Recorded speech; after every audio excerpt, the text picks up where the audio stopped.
I'm about to send this pen off to a new home, and I figured, why don't I explain how this pen works to the new owner by making a video. And the artist in question certainly knows how to draw with a fountain pen, but the fountain pens that I see him use on his YouTube videos tend to be, or are, in fact, modern ones. So the old one here, this is 65 years old or so, fills a little differently and works a little differently than the ones that he's used to. So I figured, well, why don't I explain briefly how they work? So we'll start with the anatomy of the pen. So these are my little note cards I'm going to send along with the pen. The anatomy of the pen. It has essentially a cap, which then has a clip and a little decorative band, but the cap also has something called an inner cap, which I'll explain in a second. And we know that a car has more parts than the steering wheel and the brake and the windshield wipers, but that's essentially all we need. The lights, I guess, are handy. The door locks are handy to know how that works. But we need to drive a car, other than knowing how to drive and knowing the rules of the road. You don't really need to know how a carburetor works or what is the name of a pinion or a piston or whatever other parts cars have. You don't need to know that to be able to drive well. So I'm giving more information than one needs to know necessarily. But I figure, why not? There's not a million parts, there's about 10 in this particular pen. So we have a cap and a barrel. And then they are subdivided into a section, which is this part between the threads and the nib and the feed, and a lever. And first of all, the lever, the pen screws on and screws off. That's not always the case with pens, but that's the case with this one. The cap of the ink screws on and off too, so you don't need to know that. But anyway, to fill the pen, you put this in the ink, you cover the nib with the ink, and you pull out on the lever perpendicular to the barrel. And that will squeeze the sac, put it in, push it back, count to 3, 1, 2, 3, and it should be full. Now I'm looking at to empty it, you just pull that back and it empties. So let me just see. The camera is in between me and what I'm looking at, so what I'm working on. So again, it should be full. I pull this out, and all of that ink comes out. Okay, now where is that ink inside of this pen? Well, inside the pen there's a little rubber sac, which looks more or less, I had it right here, looks more or less like this, a little rubber sac, and that is pressed. When the lever pushes down, it presses what's called a pressure bar, which is inside the thing, and it squeezes the sac evenly, and that comes up and it fills up. So here's a demonstrator Waterman pen from the 20s that will show how that works. The lever comes out, squishes the sac evenly, you put the lever back in, and then the ink is sucked into that space. The other thing that a pen has is, here's the inner cap, and that keeps you from screwing the pen all the way too far in and breaking the nib. This stops the threading from moving forward, and that also makes this little ink-tight, airtight thing when it's secure like that. Okay, now the other thing you need to know is the nib and the feed. The nib is the gold point, and it and the feed are friction fit, and they slide into the section. This is what's called the section, and that's friction fit into the barrel. So everything, there's no threading except on the cap and the barrel. So this is something you shall never have to play with yourself, but I'm just showing you how it works. So the nib and the feed are friction fit into the section. They're tight, they don't move around. This is friction fit into there. It's tight, it should never come apart. And that's how the pen works. Now in the case of this particular pen, the Venus Pen Company, this was sort of this was built after the ballpoint pen came out. So this, I think back in those days, they weren't thinking that they'd ever have to repair this pen, so they probably glued this into this section, which is normally, that's done by some companies, but this is not going to come out without a lot of effort. So it's perfectly fine. So again, you have the parts of the pen are this. You've got a nib. This is a side view of the pen.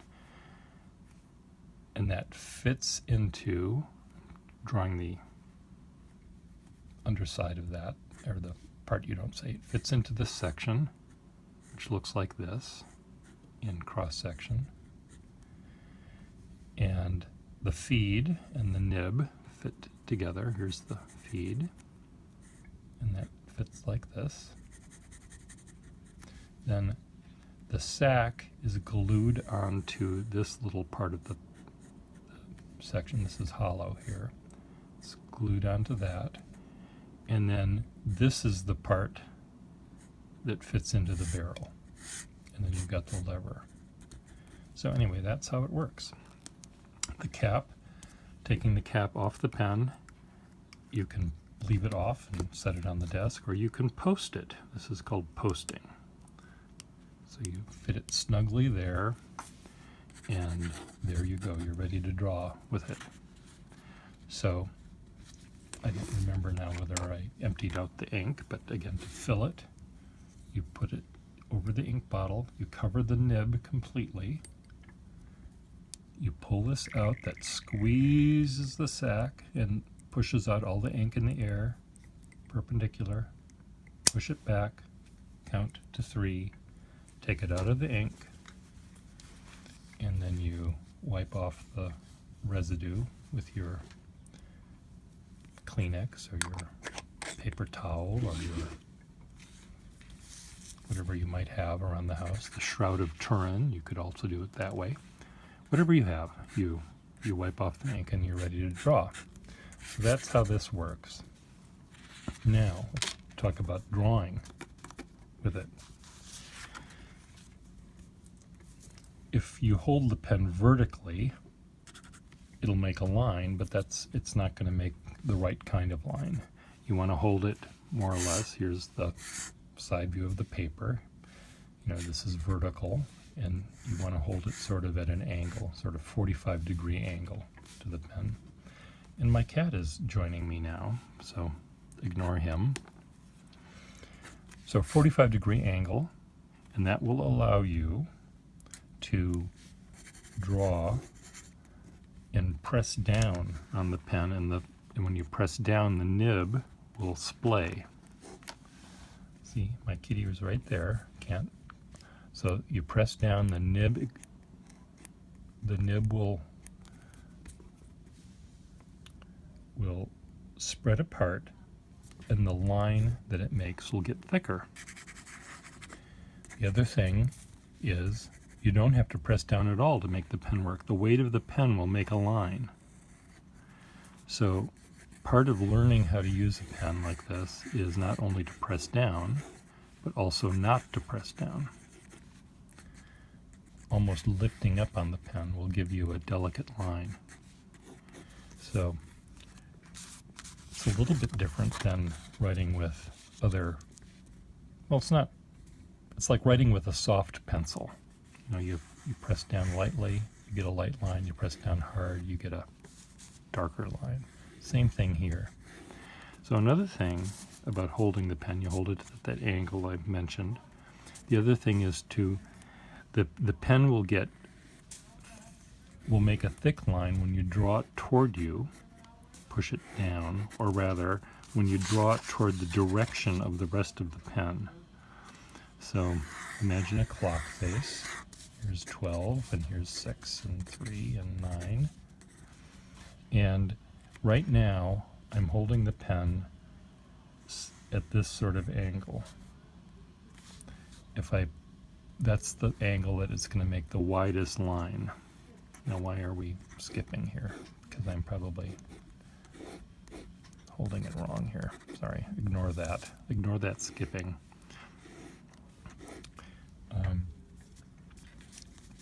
So, the direction of the pen and drawing it will make that thick line. Going uphill, going backwards, you can't press down because it'll break the nib or dig into the paper. You don't want that. Going sideways will get you other lines. You'll experiment and you'll see just how this works. And cat, you need to move out of the way. I'm not sure why this is skipping, but I'll figure that out later. It's not important right now. I may have to just reset the nib a little bit.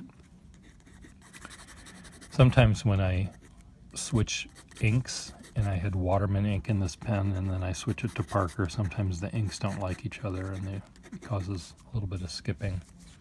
So this pen can go from this degree of lightness to this degree of darkness. Come on, ink. Again, it's camera shy at the moment. So it can get broad. It will work. It can get that broad. So the fine to broad. And modern pens are not made like this anymore. They don't have this flexibility that the older pens had. This is a 14 karat gold nib, which is flexible and won't corrode because of the ink. Another thing, in order for a pen to make a line that's as thick as that at your command, it also has to do this. If you shake it, an ink blob will come out. So don't shake the pen. It's a simple thing to do. Just avoid shaking it. So the main thing, I'm almost done with this little tutorial. We know how to fill the pen. We know how to hold the pen. It's a pen that has a very rubbery feel to it, a very springy nib. And it also is a pen the very tip of the pen there's a little ball of iridium. And that little ball of iridium is rather rounded, so you can sort of push it in any different direction, and it's not going to be scratchy. Excuse me. It won't be scratchy like my voice is right now. Excuse me again. La la la la la. So, I think, all in all, this pen will be different from the fountain pens you've used before because of the springiness of the nib. And I think you'll enjoy it. It's going to be a different experience, and I think it will be quite fun for you to play around. So it will go in the mail today or tomorrow. Pack it up, and love to see what you can do with it. I'll make these little note cards a little bit neater and tidier and sort of write out the directions. I don't want you to think that this is a complicated machine, because it really isn't. I know that you got a pen in the mail recently, and you joked that you had to go to college to understand it because the instructions were so long. And this one shouldn't be as complicated as the one that you had said before. It's just very simple. You just have to learn that you can press down and you don't have to press down. That's the main thing, and then just how to hold it. But after that, once you try it out for a day or so, it'll be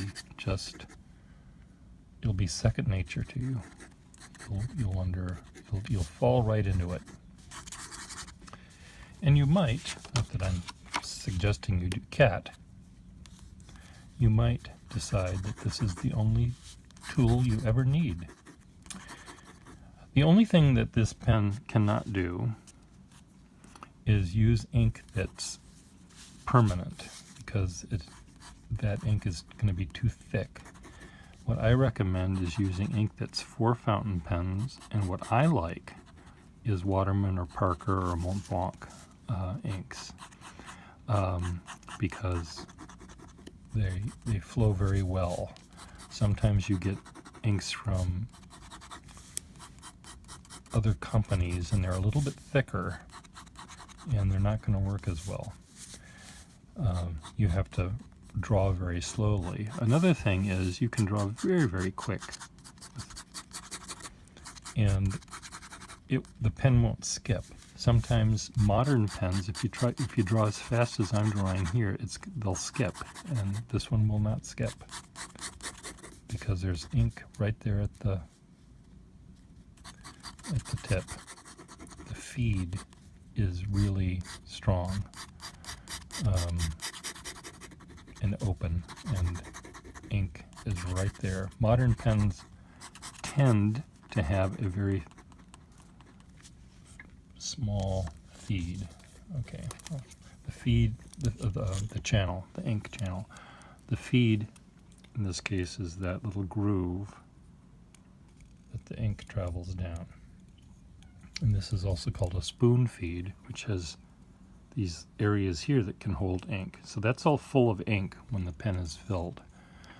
And so it's all ready to go from the ink to the paper, from the pen nib to the paper, and keep going. So this is really a good pen for drawing. This is less good a pen for calligraphy. It's fine. Most calligraphers like a pen to be really, really fine and really, really broad. And this one starts out a little bit louder than a calligrapher might like, and it doesn't get as loud as they like. They want it to be quiet to loud. This goes from sort of regular talking voice to shouting at the playground, maybe. Not a whisper and not a megaphone, which is what calligraphers like. But this is great for drawing. It will give you a nice variety of line. When you cross-hatch, you press down harder and the lines get thicker, it gets darker. Rather than using more lines, you just use a thicker line by just pressing down more.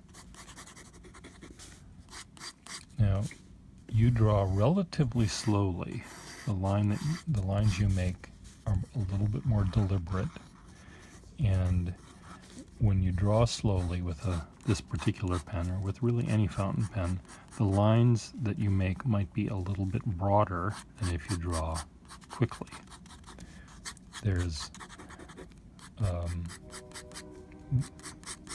So you might want to try speeding up your delivery system a little bit to see if that makes a difference. It doesn't really make as big a difference on this pen as it does with others, but you might want to practice with that, try that out. So I don't really think that there's anything else I can tell you. If you know you're not going to use this pen for a week or so, you can empty it out with ink, and if you want to fill it with water and empty the water out, that'll just clean the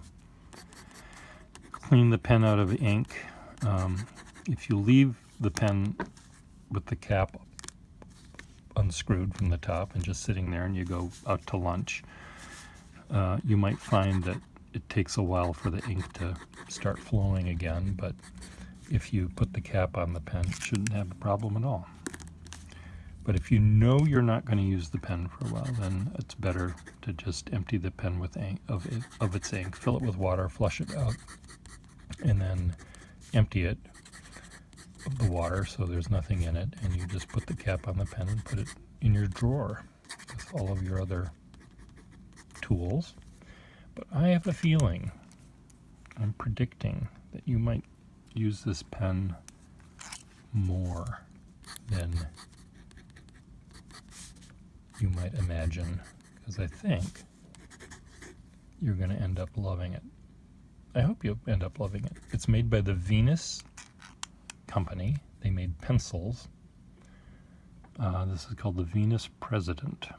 It's from New Jersey, and it is probably made in the 50s and still going strong.